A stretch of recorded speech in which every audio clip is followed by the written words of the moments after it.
Bien, bonjour à tous, je m'appelle Guillaume Coiffier et je vais vous présenter notre méthode pour apparier des modèles géométriques surfaciques contraints à des nuages de points.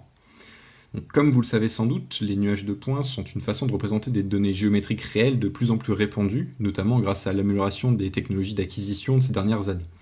Il est désormais possible de numériser de petits objets, comme des quartiers de ville tout entiers, avec fidélité et précision. Mais même si ces nuages de points permettent la visualisation facile par un être humain, ils sont dépourvus de toute structure qui est nécessaire à la plupart des traitements algorithmiques qu'on souhaiterait leur appliquer. Donc une étape de récupération de cette structure fait généralement partie de tout procédé de traitement numérique, que ce soit de la segmentation sémantique, de la reconstruction de surfaces polygonales, voire même de la recherche de plans ou d'autres primitifs géométriques à l'intérieur du nuage pour des questions de rétro-engineering.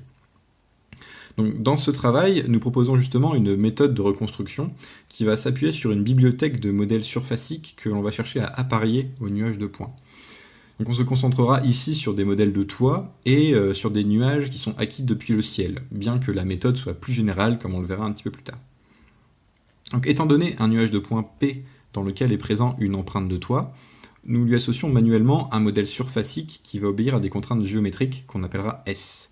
Donc ce modèle est paramétrique, c'est-à-dire que nous permettons uniquement un ensemble de degrés de liberté qui est bien plus petit que toutes les positions possibles du maillage sous-jacent. Ces degrés de liberté qui découlent justement des contraintes géométriques qu'on applique au modèle, comme on le verra un petit peu plus tard.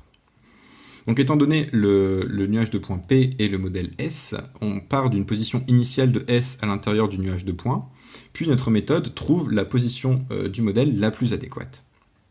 Pour cet appariement, nous nous plaçons dans le cadre de la minimisation d'une fonction objectif ou une fonction d'énergie. Nous définissons donc une fonction dépendant du modèle et du nuage qui est telle que son minimum global est la position relative que nous cherchons. Donc, étant donné que l'on travaille avec des objets géométriques, une fonction pertinente pour notre énergie dépendrait de la distance entre les 10 objets. Et une notion naturelle de distance est la distance de Hausdorff, qui est définie comme le maximum entre les distances minimales point à point de S à P et de P à S. Cependant, la distance de Hausdorff a deux caractéristiques qui ne sont pas adaptées au problème. Premièrement, constatons que nos nuages de points contiennent des données aberrantes, c'est-à-dire des points qui ne font pas forcément partie de l'empreinte du toit, comme des arbres, des voitures ou même des morceaux de sol. Et ces points doivent être ignorés par l'énergie, ce que la distance de Hausdorff ne permet pas. En effet, un point aberrant arbitrairement loin fait grandir arbitrairement la distance qui est à proscrire dans notre cas. Deuxièmement, la présence du maximum entre les deux valeurs rend la fonction distance de Hausdorff non régulière. Or, on cherchera une fonction d'énergie qui est au moins de classe C1 pour l'utilisation d'optimiseurs performants. Donc, partant de ce constat, nous choisissons plutôt une fonction d'énergie qui est une somme de deux termes, E égale F plus gamma G, où, comme dans Hausdorff, chaque terme correspond à la distance d'une des parties vers l'autre. Les deux termes sont équilibrés par une constante réelle gamma pour des raisons numériques. Donc pour le premier terme f, nous nous intéressons à la distance du nuage de points au modèle surfacique. On peut voir ce problème comme un cas de régression, et de nouveau, il est naturel de considérer de fait la somme des moindres carrés, c'est-à-dire la somme des distances des points P à leur point le plus proche, ps de P sur la surface. Donc pour tenir compte des points aberrants, on ne somme pas simplement ces distances, mais on utilise une fonction de filtre, qui est la fonction bweight de Tukey, qui est définie ici, fonction qui est couramment utilisée pour des régressions en présence de données aberrantes, notamment dans le cadre de la théorie des M-estimateurs pour calculer donc des espérances. Donc cette fonction, en fait, elle va annuler l'influence des points se situant à une distance supérieure à un seuil delta de la surface. Et ce delta peut, dans notre cas, être simplement estimé à partir du nuage de points et de la distance moyenne entre plus proches voisins. Pour le second terme G, donc qui est cette fois la distance de la surface au nuage de points, nous le définissons comme l'intégrale sur la surface de la distance au point le plus proche de P. Et cette intégrale, en fait, se calcule relativement facilement grâce à l'introduction du diagramme de Voronoi des points de P. Intersecté avec S, ce diagramme donne les régions sur lesquelles le point πp de Q est constant. Donc on peut donc découper l'intégrale sur ces régions, trianguler ces régions et obtenir une forme analytique pour chaque triangle qu'il suffira juste de sommer pour obtenir le résultat final. Donc il est intéressant de constater que ces deux termes capturent plus ou moins la même chose, à savoir une somme sur les points de l'objet considéré et de la distance à l'autre objet, mais qu'ils prennent des formes différentes du fait de la nature différente des objets. On a dans un cas une somme discrète pour le nuage de points discret P, et dans l'autre cas une intégrale sur le modèle surfacique S. Aussi, seul le terme f fait apparaître la robustesse aux données aberrantes, puisque ce genre de données n'apparaît que dans le nuage et pas dans le modèle. Enfin, constatons que les deux termes ont une action complémentaire sur le minimum global de l'énergie. Avec f seulement, la surface constitue une régression optimale des points, mais ne permet pas de capturer les bords, vu qu'une aire située loin des points n'est pas pénalisée. C'est le cas de la figure de gauche. A l'inverse, si on utilise le seul terme g, on est assuré que tout point de la surface n'est pas trop éloigné du nuage de points, mais on ne considère que les points du nuage dont la cellule de Voronoi est non vide, et donc ça peut lier à des appariements partiels en fonction de l'initialisation, ce qui est le cas de la figure centrale. Enfin, on constate à droite que optimiser sur la somme des deux termes permet d'obtenir le résultat voulu. Maintenant que l'énergie a été définie, posons-nous la question des variables en fonction desquelles elle doit être minimisée. Donc on considère que le nuage de points est fixe et on va chercher à optimiser la position du toit, qui est définie par la position des sommets de ses faces x. Et comme on l'a dit plus tôt, le modèle va obéir à des contraintes géométriques, comme par exemple ici la planarité de ses faces quadrilatérales, l'alignement de faîtières avec des gouttières, ou encore certains axes devant rester perpendiculaires. Ces contraintes ne sont pas linéaires en général, sauf dans le cas où elles sont alignées avec les axes. Dans ce cas-là, comme on peut le voir sur l'exemple de ce toit à 4 points, elles peuvent s'exprimer comme des égalités entre coordonnées. Donc au lieu d'optimiser sur x, nous allons décomposer nos variables. D'un côté, nous définissons une base de coordonnées locales, telle que le toit reste aligné selon les axes dans cette base. Cette base sera définie par une transformation rigide, donc avec une composante en rotation grand R et une composante en translation T. De l'autre côté, nous considérons nos variables dans cette base qui seront liées par des contraintes linéaires.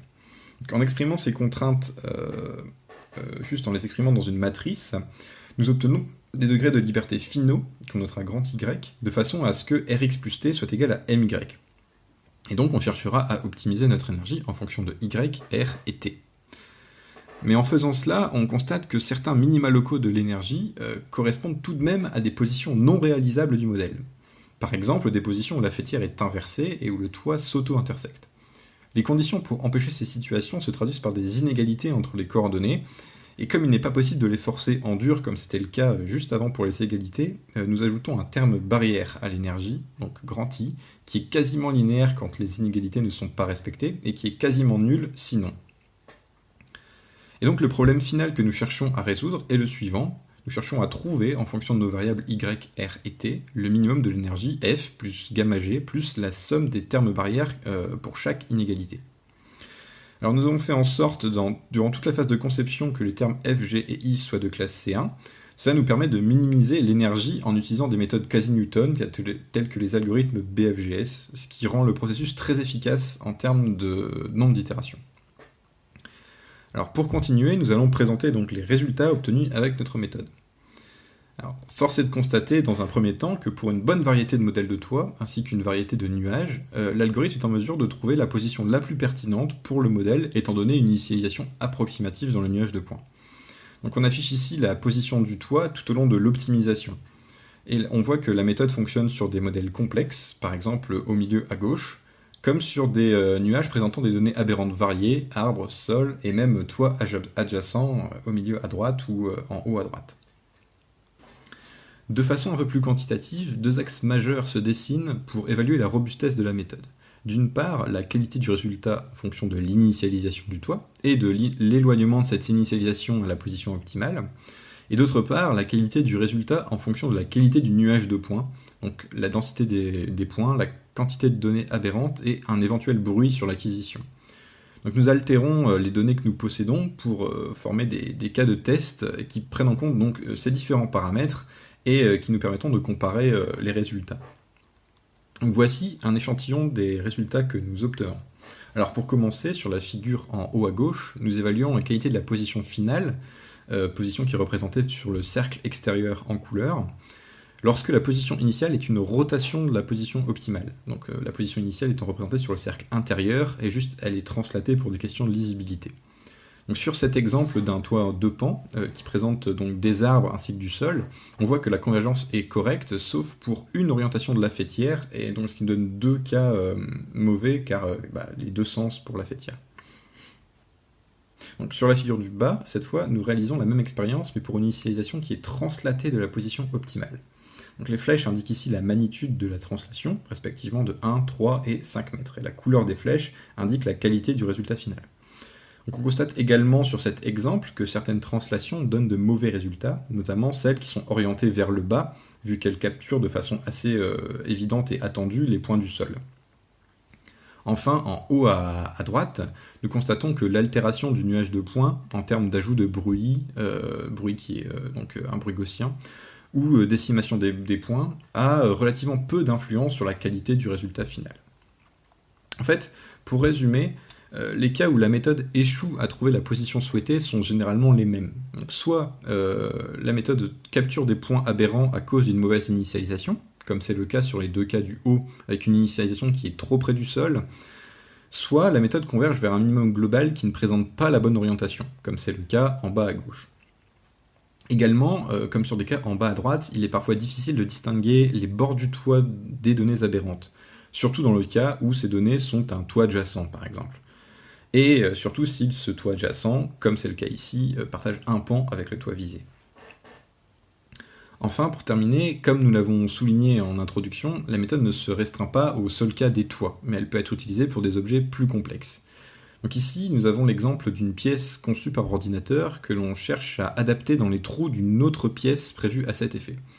Donc le modèle surfacique que nous utilisons possède à peu près une centaine de triangles au total, donc ce qui est beaucoup plus que pour les modèles de toit qu'on a vu jusqu'à présent, mais ces degrés de liberté sont fortement restreints, vu qu'ici la déformation se réduit à la position, la taille des embouts, les deux embouts parallélépipédiques et l'embout cylindrique.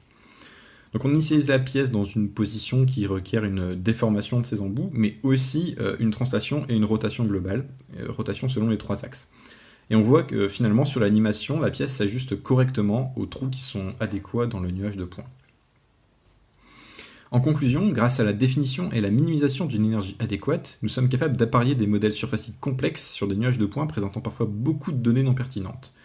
On a aussi montré qu'on était capable de contraindre géométriquement ces modèles et donc contrôler assez précisément le degré de liberté.